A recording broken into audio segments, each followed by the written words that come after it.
when this person walked up onto the hair and makeup trailer, the whole hair and makeup trailer went like this. Whoa, whoa, like this. And she had the foulest mouth I've ever heard on a woman. And she goes, what the like this. It took me forever, goddamn picture. Took me forever to find this. Who the hell? What the you know, like this. And she sat down next to me after moving the whole trailer. She was this big. And I said, you must be Large Marge. And she said, yeah, I am, like this. So she was really very much like her character. Oaks, Pennsylvania, welcome to the immensely talented Diane Salinger.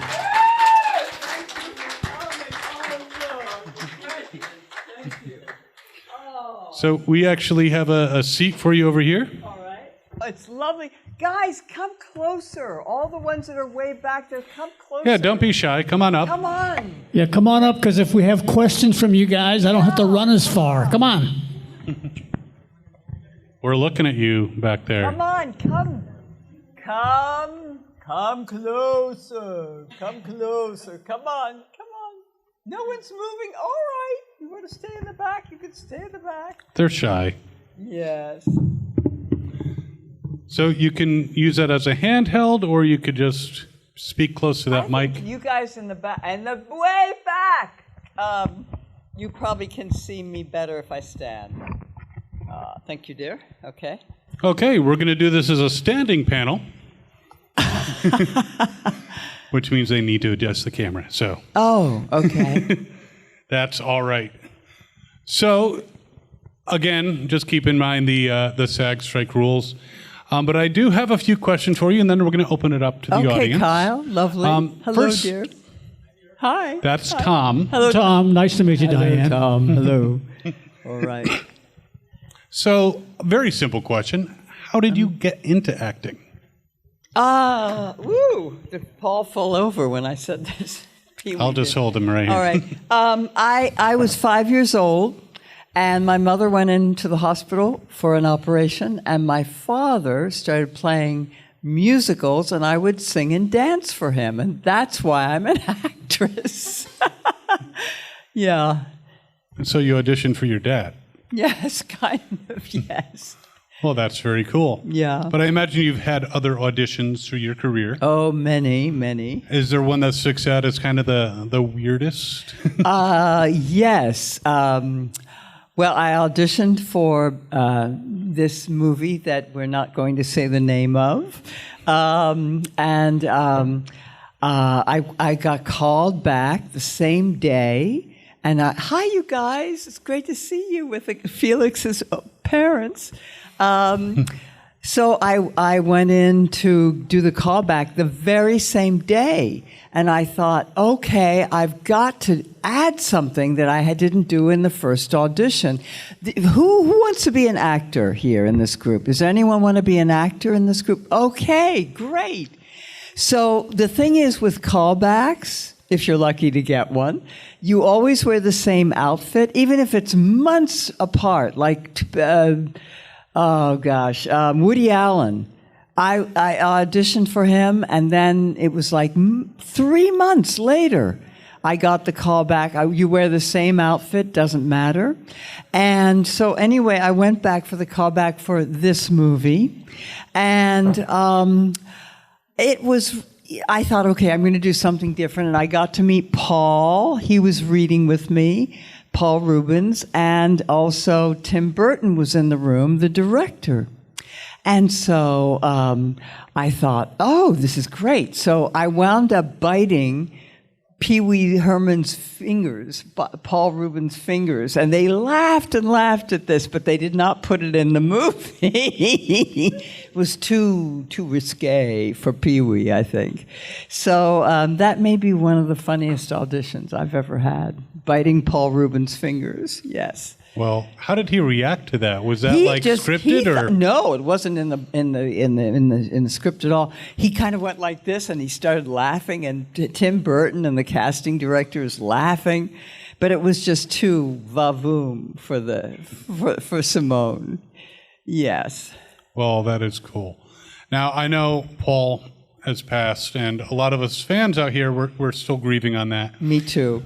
But we've only known him in his public persona for the most part. Yeah. You know him a lot better than us. Can you share any stories about him to kind of give us a glimpse into the man he was? I still think he's still around us, but in a different form. That's all.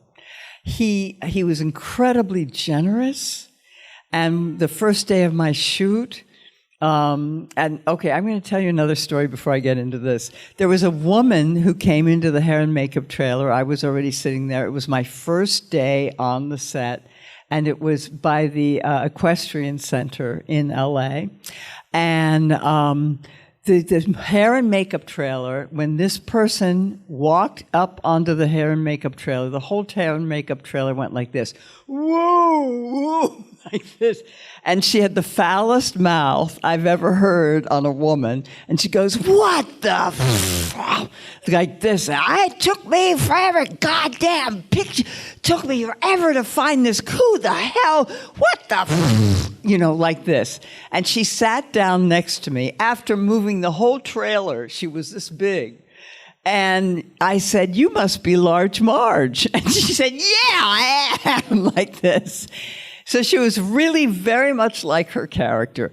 But that day, when Paul and I are doing our first scene, you always shoot out of order because it depends on the location, not the actors. Location's more important than the actors. So Paul, and we're just setting up for the first scene, which is in the bus stop. And Paul says, I'm going to let you this is camera stuff for you would-be actors or directors. I'm going to let you have the close-up. So when if he is Paul and I'm Simone, he had me go when we went to kiss like this, so that my face would be up closer to the camera and he would be hidden. That's the kind of guy he was. So generous, so kind. Funny. When we did Batman Returns, he was cracking. You mean that movie that we won't talk about? Yes. Oh, woo, woo, woo. Okay, so when we did this movie of A Flying Rodent Comes Back. Yes, a flying rodent. Thank you, Kyle. A flying rodent comes back. Let's see, what were we talking about? What Paul did for you. Paul. We're setting up for the first scene, and it's when our child is in the cage, and the cat walks by, and the cat, the penguin baby, grabs the cat and is fighting the cat and kills and eats the cat. Okay. And Paul and I are looking, and so we're just turning. Tim Burton had us turn together. And then the cat does this, the penguin grabs the cat and kills the cat, and then we just look at each other, and then we take the drinks together. And Paul was cracking me up so much before we began. He's such a wild guy, and I said to him, Paul, shut up.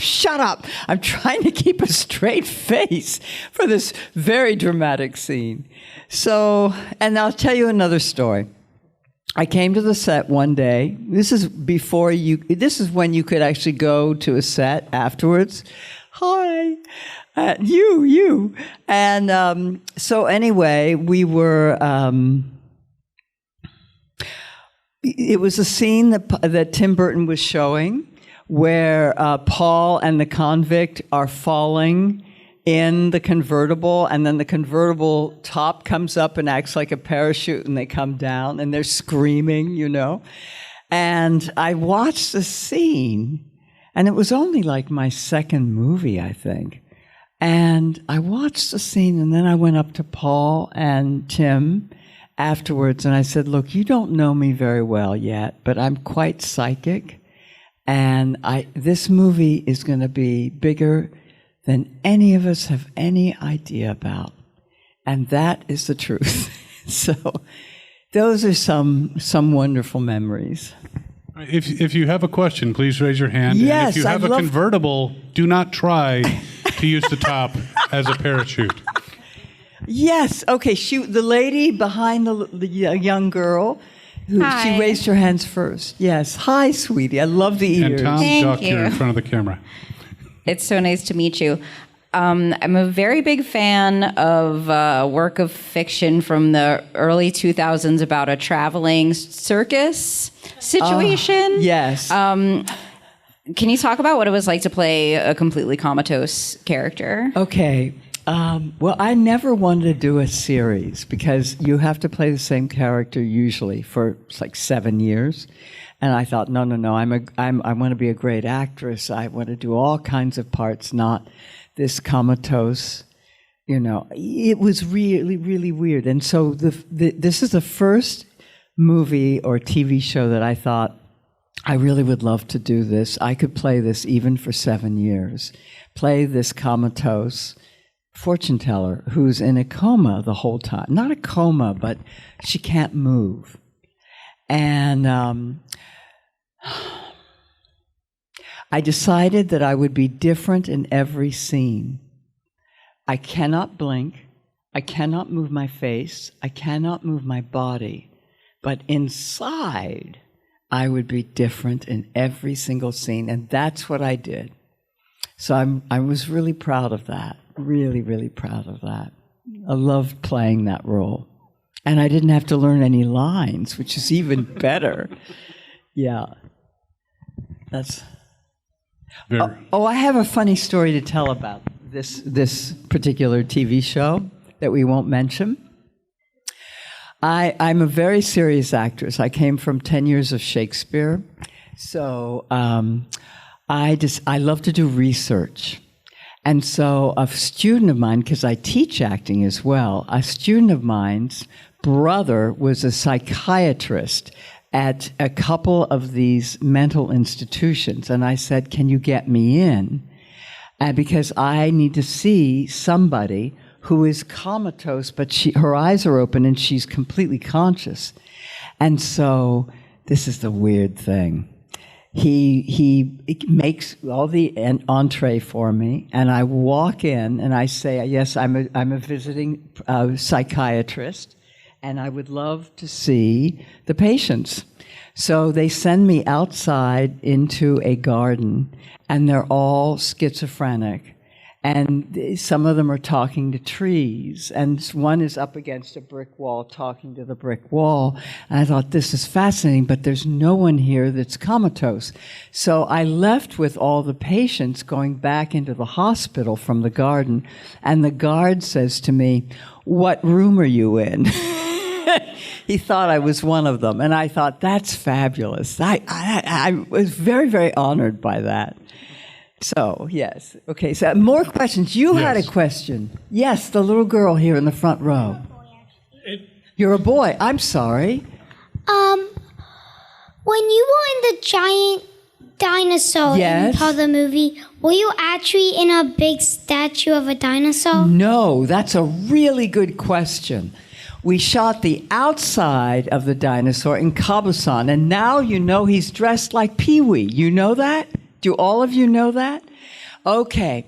We shot that part. It was freezing. It was 5:30 in the morning. The sun hadn't come up, and we're so cold, and we have to pretend like it's a balmy spring or summer day. But we shot the inside. They built the inside at Warner Brothers, and they had a tongue we sat on and teeth. And so we sat on a studio. It was in a studio. Warner Brothers studio, the inside. That's a really good question. No, the inside of the real dinosaur is just cement and stairs. There's nothing. Hate to tell you, but yes, it was a set. It's good movie question. magic. Movie magic. Movie That's magic. What it is. Movie magic. Okay, it looks like you have a question back there. Yeah, yes. The lady with the great bun with the flying rodent on it. Yes. Hi, good evening. Hi, good evening. Well, good afternoon. Good afternoon. With Batman Returns, were there any other scenes that you were supposed to be in? Because I've heard so many times that they rewrote the script. They always are rewriting the script. No, it was only those 2 scenes. That was it. And was there any moments where you were working with Michelle Pfeiffer, Danny DeVito that stood out? Were you on set anymore besides the scenes that you recorded? No, by then you couldn't just walk on the set like I did with the other one, the Little Guy movie. So I'll tell you what happened. When I came on the set of The Flying Rodent for the first day, Tim Burton came up to me, and we'd already worked together on the Little Boy movie. And he said to me, "Do you want to see my storyboards?" I said, "Yes." "Oh, gosh, that's cool. Hey, it's great to see you. I just recognized who you are." Oh, my goodness. And so anyway, I said, "Yes, I want to see your storyboard." So he takes me into his trailer, and his storyboards are paintings that he's done that are like this big. And he showed me the one of Michelle Pfeiffer, but it was Catwoman down on the ground being licked back to life by the cats. This is how he does storyboards. He does paintings.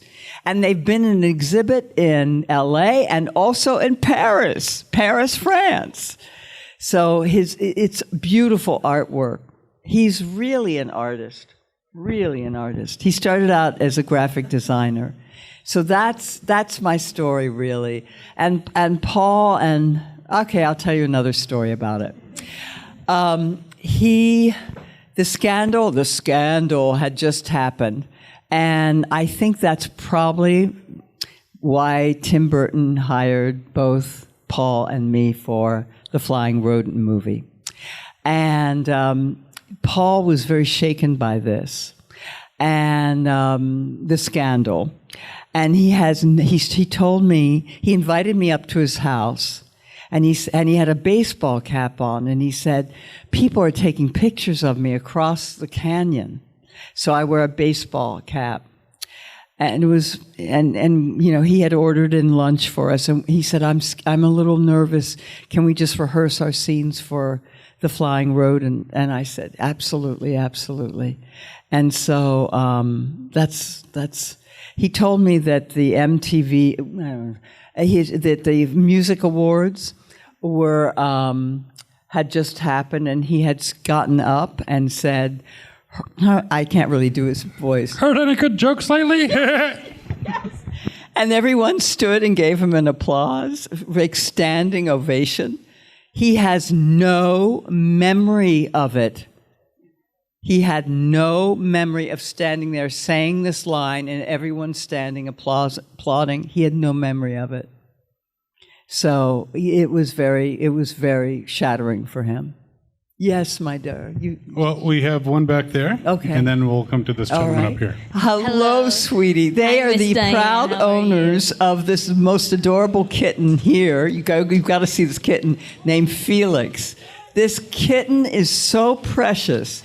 Hello, my sweetheart. Hello. I was wondering, so you said that you do not like to play the same character.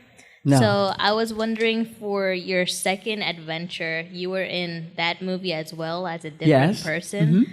Was that because you wanted to try something different? Or? No, the character was written. I don't think they got permission from Katherine Hepburn's estate to use her name, so they called me Penny King. Mm-hmm. But I've always wanted to play Kate Hepburn. Yeah, always. I saw that in that movie, even though you weren't. So it was Kate Hepburn, and yes, and so that's what I played. It was already written. It said AKA Katherine Hepburn. So that's how I played her.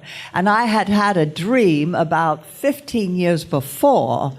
And it was a psychic came up to me in a dream and said, "You're going to play Katherine Hepburn." And I ran after the psychic in the dream, and I said, when is it going to be? And she wouldn't answer me. So, yes, I got a chance. Listen, follow your dreams about dreams you want to achieve in this lifetime, but also really pay attention to your dreams because they're true. And that was an amazing impression of Katherine Hepburn, I must say. Give her a round of applause for that. That was great. Oh, thank you very much. Thank you. I love Kate Hepburn. All right, we have this gentleman up here. Great. Hi, Diane. Hello. Hi, welcome to the Greater Philadelphia Oh, area. thank you. I grew up in Philadelphia. That we shan't say in movies, shall we? Okay. Yes. But there's a story about this town called The Story. Yep. Yes. Okay. I actually have a friend who just went to Paris, and she heavily referenced you in her talking about it, so she was very excited, so she had the same... Well, listen, all of you guys, if you aren't following me already, it's Diane Salinger on Instagram and Facebook, and I'm going to be giving surprises soon. So I'd love it if you guys would all follow me and come to my table, and you can also write down your email address, and I will send you the information. I was wondering if you ever spent any time with Tim Burton outside of work. Well, he came to my cottage because in the first one about the little boy, I said I can do, first of all, I don't have a Southern accent, as you can tell, but I knew that they would never hire me if I had my accent because I'm from Philadelphia and, a very snooty part of Philadelphia. And I don't sound like I'm a waitress, although I've been a very bad waitress in my day, get fired every day, and move on to the next restaurant. So what I did was I came up with a Southern accent. So what was the question, dear? I'm jet lagging a little bit. So did you ever hang out at all with Tim Burton outside of work? So I came up with the idea of having a Southern accent because I figured they'd accept me more as a waitress.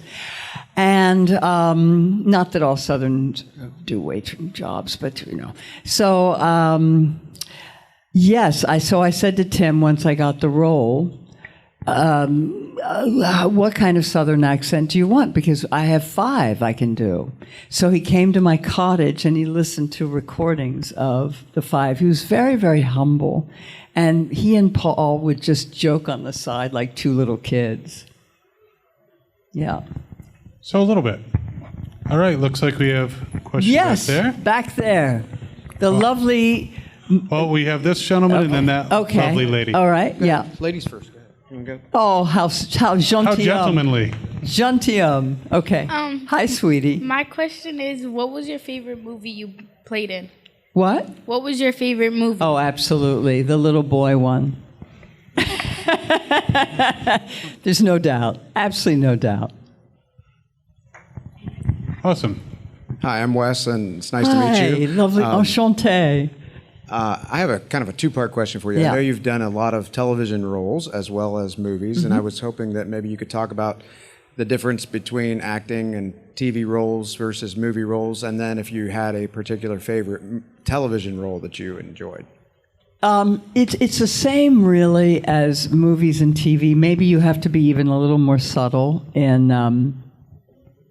probably in movies because it's it's such a huge screen. But the big difference is between theater and movies or TV, theater and film, whether it's TV or movies. And this, for budding actors, the greatest description I ever heard about this was the director of To Kill a Mockingbird said to Gregory Peck. Gregory Peck thought he nailed. Who's ever seen the movie To Kill a Mockingbird? Excellent, excellent. Well, the scene where Gregory is at the end and he's pleading with the audience to really use their brains, that this poor guy on trial didn't do it. And Gregory was crying in the scene and just emoting, and he thought he nailed it on the first take.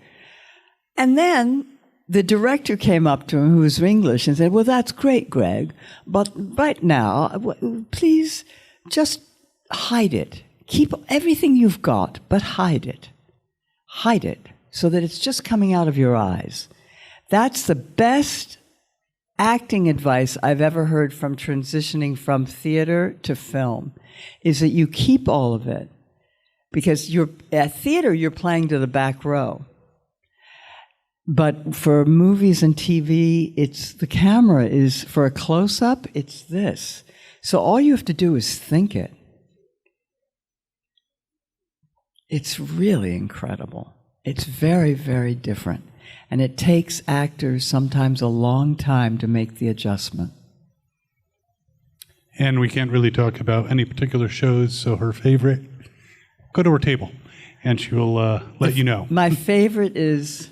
Well, favorite TV show, but... the traveling circus from 1930s. There we go. That's a good way to put it. Unfortunately, we only have time for one more question. Okay, who's going to be the no one? No pressure. Who's going to be it? Who is going to be it? Yes. All right. This is all of Felix's. This is this kitten's. All the kitten's family is asking all the questions. Okay. So, in your first adventure, I was wondering what Andy was really like on set. Oh God. Well, it was again my first day on the set, and we were at the bus stop where you see Andy chasing Paul, and Andy was in costume, and I came up to him, and I'm a tall drink of water. I'm like 5'10", and I went up to, and Andy had on his costume, bright red costume, and with a little bow tie, and I went up to him, and whoa, hold him, thank you. And I went up, and his belly, his waist was like right where my hands are. It's like right my eye level was where he was like this tall. I'm not kidding you. And so I went up and I patted his belly because he had the costume on, and I said, "Great padding." And he said, "That's not padding." Like that. So that was my first introduction to Andy. Yes. It wasn't love at first sight. No. Well, Diane, thank you so much for spending this time with us. Oh, you guys are lovely. Big round of applause for the lovely Diane Salinger. Come over and see me. Yes, visit her at her table. And the little boy. Thank you. Thank you so much, everyone. Bye. Good news, everyone. You can subscribe to Fandom Spotlite for free. What? That doesn't seem right. And this says have fun and follow your fandom, whatever that means.